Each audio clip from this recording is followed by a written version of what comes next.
Good morning everyone. स्वागत है आपका आज की क्लास में। और कल हमें क्लास स्टार्ट करनी थी, लेकिन due to some unavoidable circumstances we could not carry on the class yesterday, so we will be definitely doing it today. तो आप सब लोग होपफुली इसको कहीं ना कहीं एंजॉय कर रहे होंगे। आप लोगों ने काफ़ी समय से मेरे साथ ये जो सीरीज़ हमने शुरू की है इंग्लिश ग्रामर की, उसमें आप पार्टिसिपेट कर रहे हैं काफ़ी पॉजिटिव वे में। तो आप लोग जानते हैं कि हम लोग कहीं ना कहीं मॉडल्स के कहीं ना कहीं फिल इन द ब्लैंक्स को कंप्लीट कर रहे हैं। फिल द ब्लैंक्स को हम कंप्लीट कर रहे हैं जो मॉडल्स के पार्ट के हैं, और हम देख रहे हैं कौन सा सुटेबल जो मॉडल्स है वो हमको इसमें लिखना चाहिए जो स्पेस दिया हुआ है। तो इसी सीरीज में आज हम क्लास को कंटिन्यू करेंगे, और इसमें आपको बताना है I think I attend the party, it sounds like fun. It sounds like fun का मतलब आप पहले समझ लीजिए। इट साउंड्स लाइक फन इसका मतलब है it sounds like a fun, यानी कि बहुत मजा आएगा। इसका मतलब बहुत मजा आएगा।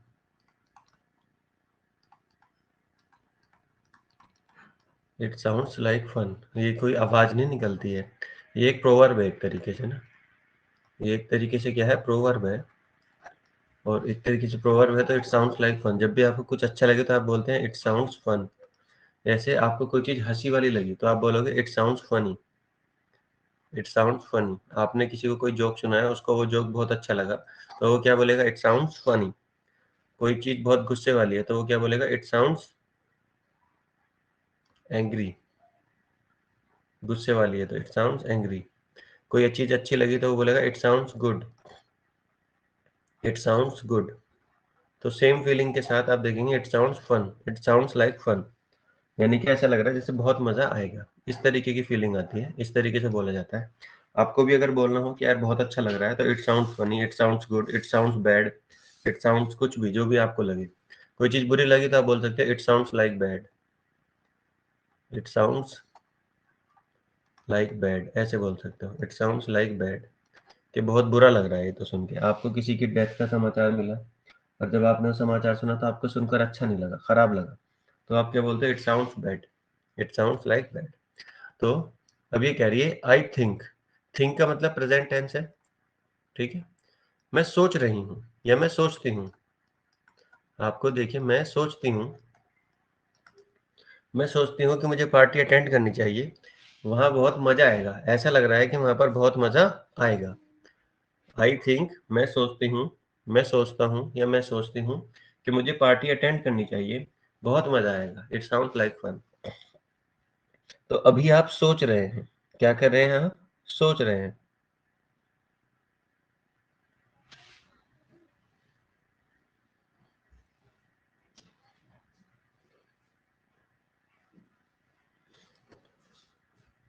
और माय डियर, जब भी सोचने की बात है, क्योंकि आप देखिए कंफर्म होते कहते हैं आई एम श्योर। अगर आप कहते हैं आई थिंक की जगह कहते हैं आई एम श्योर। आप कहते हैं I am sure that I attend the party, तो फिर तो आई शैल आता, विल तो आता ही नहीं। अब माइट की और शुड की संभावना है। अब क्योंकि आई एम श्योर नहीं है, सिर्फ आप सोच रहे हो, आई थिंक सिर्फ आप सोच रहे हो माय डियर। जब आप सोच रहे हो तो इसका मतलब आप श्योर नहीं हो, अभी आप उस बारे में विचार कर रहे हो। और जब आप श्योर नहीं हो तो ना तो शैल आएगा ना विल आएगा, बचता है माइट और शुड। देखिए, माइट इसलिए नहीं आ सकता क्योंकि आप कह रहे हो इट साउंड्स लाइक फन, ऐसा लग रहा है बहुत मजे आएंगे। अगर मे होता तो मे की संभावना सबसे ज्यादा होती। क्यों? क्योंकि आप कह रहे हो इट साउंड्स लाइक फन, ऐसा लग रहा है बहुत मजा आएगा। तो आपको वहां पर कहीं ना कहीं क्या है, वहां पर मजे की, आनंद की अनुभूति होगी, तो आपकी वहां जाने की संभावना क्या होती, ज्यादा होती।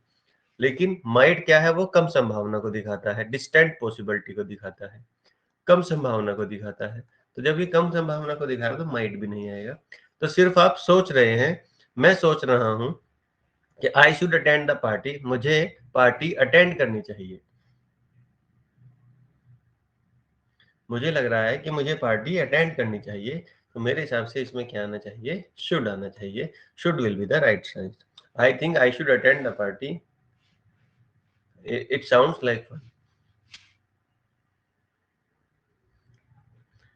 और इन ओवरऑल केसेस, अगर कल को शुड भी ना हो, ऑप्शन में शुड भी ना हो, तो फिर माइट ऐसा ऑप्शन है जो यहाँ पर यूज किया जा सकता है। नेक्स्ट देखिए 17th, you take a break and relax, you have been working hard all day. अब देखिए you have been working hard all day, आप पूरे दिन मेहनत से काम करते रहे, तो you take a break and relax, आपको ब्रेक और रिलैक्स क्या क्या करना चाहिए, आपको ब्रेक और रिलैक्स लेना, आपको ब्रेक लेना चाहिए और रिलैक्स करना चाहिए, क्योंकि आप पूरे दिन कहीं ना कहीं बहुत मेहनत से काम कर रहे हैं। तो इसमें तो कोई कंफ्यूजन ही नहीं है, आप सामने वाले को सलाह दे रहे हो कि भाई तुम्हें पूरे दिन काम करते हुए हो गया है, अब आपको ब्रेक लेना चाहिए या रिलैक्स करना चाहिए, तो एक ही आंसर है should. You should take a break and relax, क्योंकि आप उसे कहीं ना कहीं क्या कह रहे हो, सलाह दे रहे हो कि भाई तुम्हें पूरा दिन काम करते हुए हो गया है, आपको अब ब्रेक लेना चाहिए। You should take a break and relax, you have been working hard all day.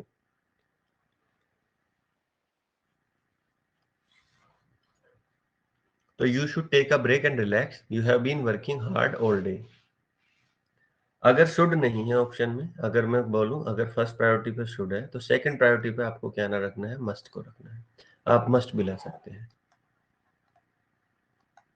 क्यों क्यों ला सकते हैं मस्ट? क्योंकि उसको पूरा दिन काम करते हुए हो गया है मेहनत से, तो अब ये बहुत जरूरी है कि वो रिलैक्स करे। और जब भी कोई काम बहुत जरूरी हो जाता है तो आप वहां पर इस्तेमाल करते हैं मस्ट का। जब कोई काम बहुत जरूरी हो जाए तब आपको इस्तेमाल करना पड़ता है मस्ट। तो you must take a break and relax, you have been working hard all day. आपको अब ब्रेक लेना चाहिए और रिलैक्स करना चाहिए, क्योंकि आपको पूरा दिन हो गया है काम करते हुए। तो first priority should, second priority must. Select the appropriate model, select the appropriate model, model को सिलेक्ट करना है, appropriate को।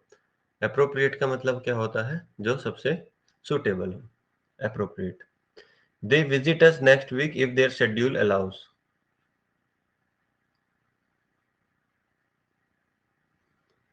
अब देखिए सेंटेंस क्या कह रहा है, they blank visit us next week if their schedule allows। अब देखिए कहानी क्या है, कहानी ये है वो हमसे अगले हफ्ते मिलेंगे। They visit us next week if their schedule allow, यदि उनका जो शेड्यूल है वो अलाउ करता है। तो वो मिलने कब आएंगे, जब उनका शेड्यूल अलाउ करेगा, जब उनका शेड्यूल अलाउ करेगा। तो इसका मतलब उनके आने की बिल्कुल 100% कहीं ना कहीं गारंटी नहीं है कि वो आएंगे ही आएंगे। तो माय डियर विल गलत हो जाएगा, ठीक है? क्योंकि हमें नहीं पता कि वो आएंगे ही आएंगे, तो विल तो आ नहीं सकता। कैन इसलिए नहीं आ सकता क्योंकि ये एबिलिटी और कैपेबिलिटी को शो नहीं कर रहा। अब बचा शुड और मे। अब देखिए आप खुद सोचिए, हम कह रहे हैं यदि उनका शेड्यूल अलाउ करेगा तो वो आएंगे, यानी कि उनके आने की क्या है, सिर्फ संभावना। उनके आने की क्या है, संभावना, कि यदि उनका शेड्यूल अलाउ करेगा तो वो निश्चित रूप से आएंगे। यदि उनका शेड्यूल अलाउ करेगा तो वो निश्चित रूप से आएंगे। तो शेड्यूल अलाउ करने में ये नहीं हो रहा कि निश्चित हो गया, शेड्यूल का अलाउ अगर करेगा तो इसका मतलब उनके आने की संभावना है। यदि शेड्यूल ने अलाउ किया तो वो आ जाएंगे। तो इसी वजह से माय डियर ये कहते हैं शेड्यूल में क्या है, संभावना है, उनके शेड्यूल ने अगर उन्हें अलाउ किया तो वो आ जाएंगे। तो संभावना को दर्शाने के लिए एक ही वर्ड है मे, तो मे ही आएगा माय डियर। आप लोग कह सकते हैं सर मे है, माइट भी तो हो सकता है, संभावना में तो माइट भी आता है। बिल्कुल माइट होता तो हम माइट भी कर देते, लेकिन क्योंकि अब हमारे पास सिर्फ मे है तो हमें मे ही करना पड़ेगा। ठीक है, आप लोग सोचिए सर मे और माइट दोनों ऑप्शन में हो तो तब क्या करें? भाई अब तो है नहीं, मे और माइट दोनों ऑप्शन में हो तो क्या करें? तो देखिए they visit us next week, वो हमें अगले हफ्ते मिलेंगे इफ देयर शेड्यूल्स अलाउस, यदि उनका शेड्यूल अलाउ करता है। तो मेरे हिसाब से तो मे और माइट दोनों सही हैं, लेकिन अगर मे और माइट वाली बात है तो फिर इस सेंटेंस में कुछ ना कुछ चेंज होता है, जिससे आपको कहीं ना कहीं पॉसिबिलिटीज की जो डिग्री है उसका पता चलता कि कहीं ना कहीं पॉसिबिलिटी जो है वो कम है या ज्यादा है। ऐसी कोई बात जरूर देते, इसीलिए देखेंगे इन्होंने मे दिया माइट नहीं दिया, क्योंकि उस चीज को बाइफरगेट नहीं कर सकते। क्योंकि देखिए सिंपल बात है, अगर पेपर में कोई एरर आया है तो उस एरर को सोल्व करने के लिए कोई ना कोई हिंट दिया जाएगा। अगर आपने ये बात सुनी हो कि क्वेश्चन का जो आंसर है वो क्वेश्चन में ही होता है, आपको ढूंढना होता है। तो क्योंकि ये कहीं ना कहीं वो उनकी शेड्यूल पे बात हो रही है कि भाई वो शेड्यूल अलाउ करेंगे या नहीं करेंगे, तभी वो हमारी विजिट करने आएंगे। तो इसका मतलब ये है कि अगर शेड्यूल नहीं है, शेड्यूल है तो ही वो आएंगे, तो एक संभावना बनती है उनके आने की। निश्चित रूप से हम नहीं कह सकते। तो निश्चित रूप से जब हम नहीं कह सकते, तो हम कहते हैं कि आप यूज करिए फिर संभावना वाले शब्दों का। और संभावना वाला शब्द क्या है इसमें? सिर्फ में। शुड सलाह देने के लिए होता है, कॉन्सिक्वेंस के लिए होता है, दोनों ही यहाँ पर अप्लाई नहीं होते। तो सिर्फ एक ही वर्ड बचता है, मी।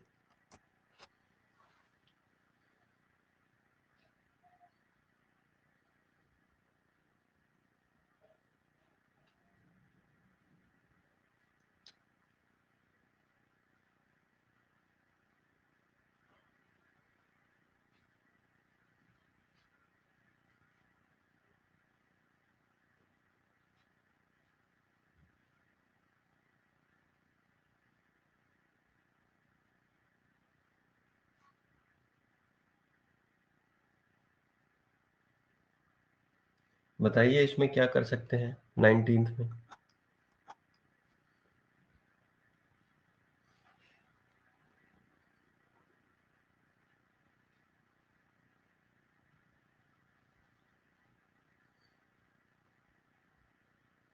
नायला बताइए क्या कर सकते हैं?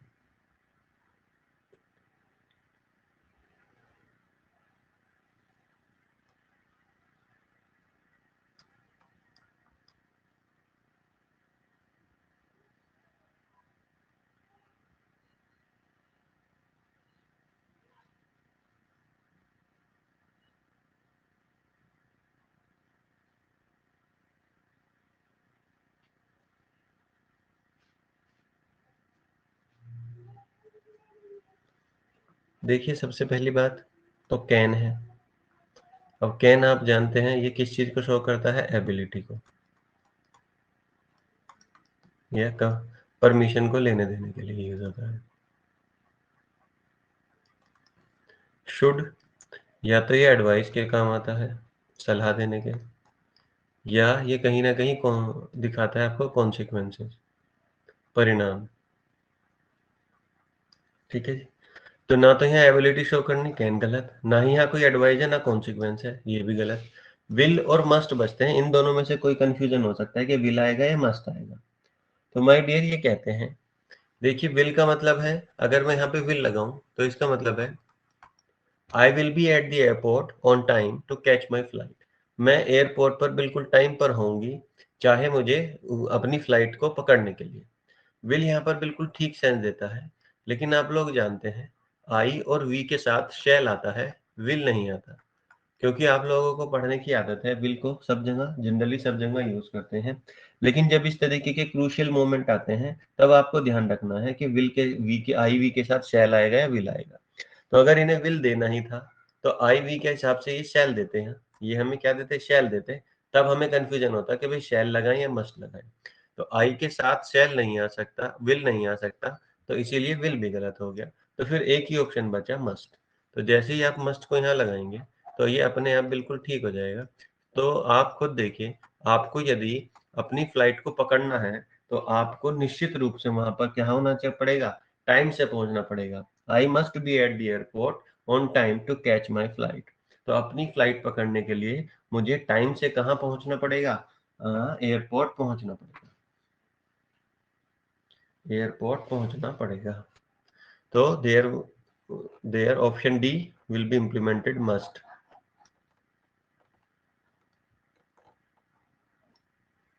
ठीक है, तो मस्ट यूज करेंगे इसमें। देखिए बहुत ही बार आप लोगों ने ये देखा है, which modal verb is use to express a lack of obligation. A lack of obligation, देखिए ऑब्लिगेशन के लिए वर्ड आता है ought to। ought to, जब भी आपको दायित्व या कोई ना कोई या कर्तव्य आपको शो करना हो, तब आप किसका यूज करते हैं? ought to। लेकिन ये कह रहा है express a lack of obligation. Lack of obligation का मतलब है, मतलब दायित्व और कर्तव्य की कमी दर्शाए, दायित्व और कर्तव्य की कमी दर्शाए।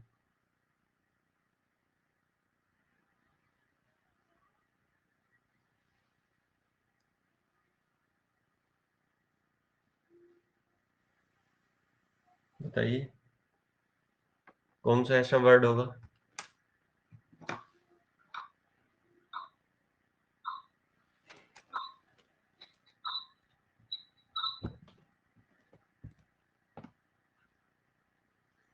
बताइए आप में से कोई भी, जो भी अपना बताना चाहे कि कौन सा है।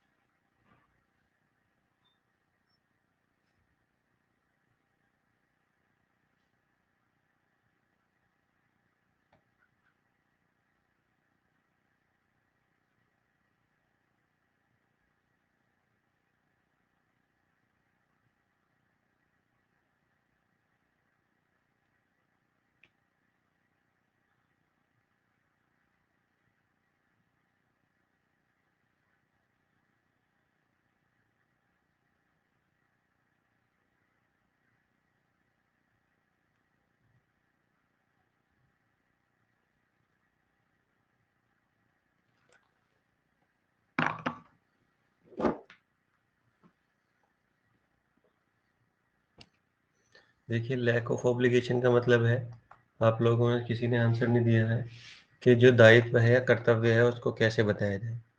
तो देखिए जो शैल है ये भी नहीं है, कैन है ये भी नहीं है, मे है ये बताता है संभावना को, ठीक है। नीड जो है ये बताता है जरूरत को, ठीक है।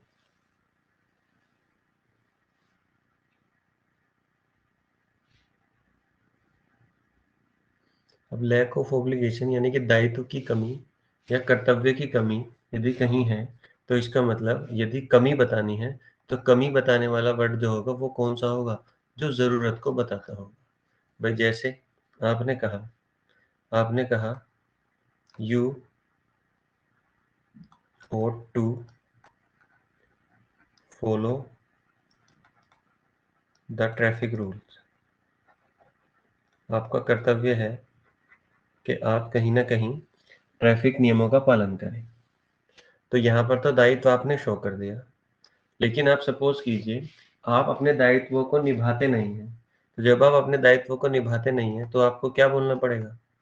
You need to follow the traffic rules. जब आप अपने दायित्वों को नहीं निभाएंगे तो आपको क्या बोलना पड़ेगा? You need to follow the traffic rules. आपको ट्रैफिक नियमों का पालन करना की जरूरत है। क्यों? क्योंकि आप अपने दायित्वों का पालन नहीं कर रहे, इसीलिए आपको उनको पालन करने की क्या है? जरूरत है। तो to express a lack of obligation is fulfilled by the word modal verb called need। Need से आप उसको पूरा करते हैं। जैसे आपको अपने माता पिता की सेवा करनी चाहिए, you ought to respect your elders और पेरेंट्स फर्स्ट थिंग।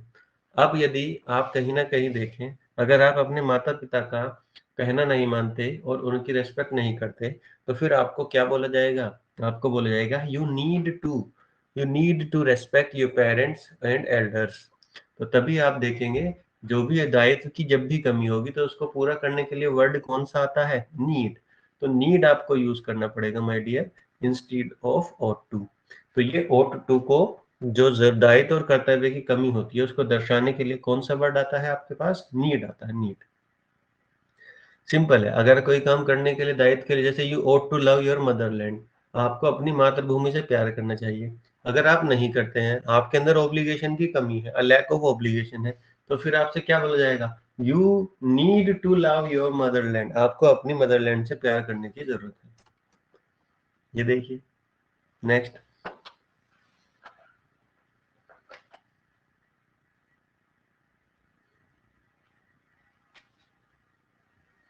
अब आप खुद बताइए, देखिए सारे आंसर लगा के देखिए, आप खुद को समझ में आ जाएगा क्या सही आंसर है। देखिए मैं ऑप्शन ए रखता हूं पहले। You must forget you must forget to lock the door before leaving. तुम्हें घर, जो भी चीज छोड़ रहे हैं, बिफोर लिविंग लिखा है, आप कुछ भी लगा लीजिए। तुम्हें यहाँ से निकलने से